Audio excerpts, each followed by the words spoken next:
আসসালামু আলাইকুম। প্রিয় দর্শক, কেমন আছেন? আশা করি সকলে ভালো আছেন। সকলের সুস্থতা এবং দীর্ঘায়ু কামনা করে শুরু করছি আজকের ভিডিও।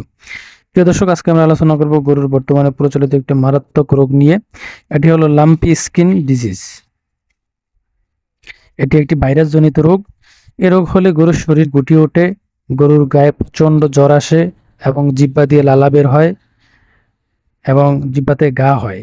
অনেক সময় গরু মারাও যায়। লাম্পি স্কিন ডিজিজ রোগের কারণ, লক্ষণ ও চিকিৎসা ইত্যাদি বিষয়ে আলোচনা করব আজ। তাই ভিডিওটি শেষ হওয়া পর্যন্ত আমাদের সাথেই থাকুন। এখনো যারা চ্যানেলটি সাবস্ক্রাইব করেনি, চ্যানেলটি সাবস্ক্রাইব করে পাশে থাকা বেল আইকনটি বাজিয়ে দিন।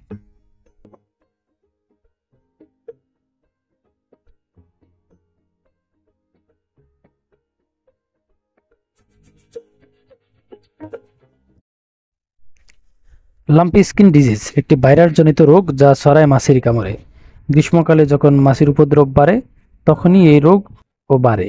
এরপর যখন বর্ষা শুরু হয় তখন এই রোগ চলে যায়। কিন্তু এবারের বর্ষা আদর্শ বর্ষা নয়, ফলে বর্ষার পানিতে মাছির প্রজনন ক্ষেত্রেও ধুয়ে চলে যাচ্ছে না বা নষ্ট হচ্ছে না। অল্প বৃষ্টির পরে দুদিন রোদ হলে মাছি বেড়ে যাচ্ছে এবং এই রোগও ছড়াচ্ছে।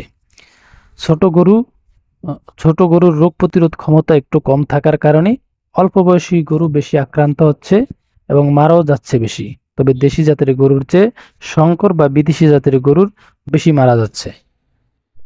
আপনি কিভাবে বুঝবেন আপনার পশু লাম্পি স্কিন ডিজিজের রোগে আক্রান্ত হয়েছে?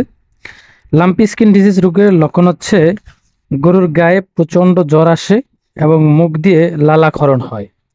শরীরে বিভিন্ন জায়গায় ক্ষত সৃষ্টি হয়, শরীরের লোম উঠে যায় এবং ক্ষত মুখের মধ্যে ছড়ায়, ফলে গরু খাবার বন্ধ হয়ে যায় এবং ক্ষত স্থান থেকে রক্তপাত হতে পারে এবং পাকস্থলিত ক্ষত সৃষ্টি হওয়ার কারণে গরু পানে অনীহা প্রকাশ করে।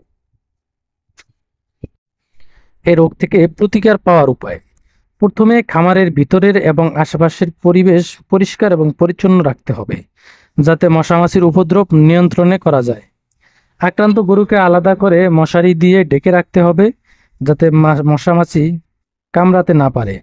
আক্রান্ত গাভীর দুধ বাছুরকে খেতে না দিয়ে ফেলে দিতে হবে এবং ক্ষত স্থান বায়োডিন দিয়ে পরিষ্কার করতে হবে। এবং যেসব গরুর ফোসকাগুলো এখনো ফোটে নাই, ওই ফোসকাগুলোর উপরে বায়োডিনের প্রলেপ দিয়ে দিতে হবে। আক্রান্ত গরুকে প্রচুর পরিমাণ পানি পান করাতে হবে। গরুর মুখের রুচি নষ্ট হয়ে যাবে, এই কারণে চিটাগুড়ের শরবত বানিয়ে খাওয়াতে হবে।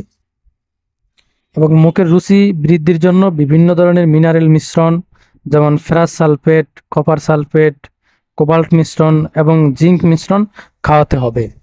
গরু রোগে আক্রান্ত হলে শরীর দুর্বল হয়ে যাবে, এজন্য গরুকে ভিটামিন বি কমপ্লেক্স ইনজেকশনের মাধ্যমে এবং অ্যান্টিহিস্টামিন, ব্যথানাশক এবং অ্যান্টিপাইরেটিক ওষুধ প্রয়োগ করতে হবে এবং প্রয়োজনে অ্যান্টিবায়োটিকও ব্যবহার করতে হবে। এর জন্য আপনাকে অবশ্যই রেজিস্টার্ড ডাক্তারের পরামর্শ নিতে হবে এবং রেজিস্টার্ড ডাক্তারের পরামর্শ অনুযায়ী চিকিৎসা চালাতে হবে। একটি বিষয় মনে রাখবেন, এ রোগ সারতে একটু সময় লাগবে।